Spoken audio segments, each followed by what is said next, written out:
खबरों के निष्पक्ष विश्लेषण के लिए सब्सक्राइब करें Jantantra TV and press the bell icon. Never miss any update.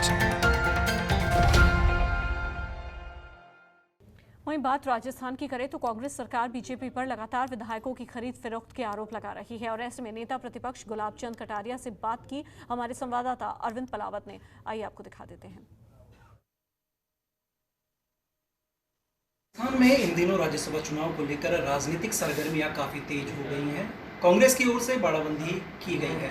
हालांकि कांग्रेस का कहना है कि उनके पास पर्याप्त संख्या है और लगातार भारतीय जनता पार्टी पर निशाना साध रही है। हमारे साथ इस वक्त राजस्थान के नेता प्रतिपक्ष और भाजपा के वरिष्ठ नेता गुलाब चंद कटारिया जी इस वक्त मौजूद हैं। उनसे जानेंगे, सर, लगातार कांग्रेस पार्टी की ओर से भारतीय जनता पार्टी पर आरोप प्रत्यारोप लगाए जा रहे हैं। कहा जा रहा है कि विधायकों की खरीद फरोख्त जो है वो की जा रही है। क्या कहना चाहिए इस बारे? राजस्थान में उनकी सरकार है, वो सरकार के मुख्यमंत्री हैं। चीफ उनको रिपोर्ट दर्ज कराता है, किसी का नाम नहीं बताता है। केवल राजस्थान में भय क्रिएट करने के लिए ये सारा का सारा नाटकबाजी हो रही। कारण ये कि जब उनके पास इतना बहुमत है, इतने लोग उनके साथ हैं, तो फिर ये कैंप में इकट्ठा करने की आवश्यकता क्या है? इसका मतलब यह है कि उनके अंदर ही कहीं कहीं आपस में खींचातानी चल रही है। इसलिए अंदर बिठा करके सबको मना करके राजी करने का प्रयास करने के लिए शायद कैंप लगाया है।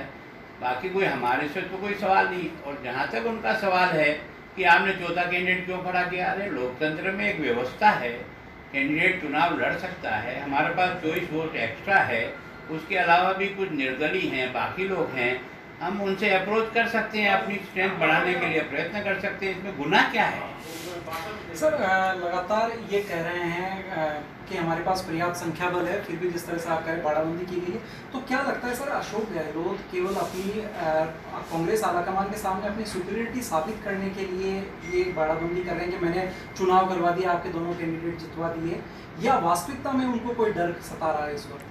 देखो, मुझे ऐसा लगता है कि उनके अंदर ही आपस में कोई तो फूट पजीता है और उनको ये अविश्वास है कि पता नहीं कौन इसको क्या आश्वासन दे करके लगाए रखा। जैसे बीएसपी के 6 लोगों को मिलाया तो कोई भजन करने के लिए तो नहीं मिले होंगे। कोई भी पार्टी अपनी पार्टी को तोड़ती है और आप में मिलाती है, इसका मतलब कुछ न कुछ तो प्राप्त करने की मंशा से मिलाया होगा, मैं सोचता हूँ।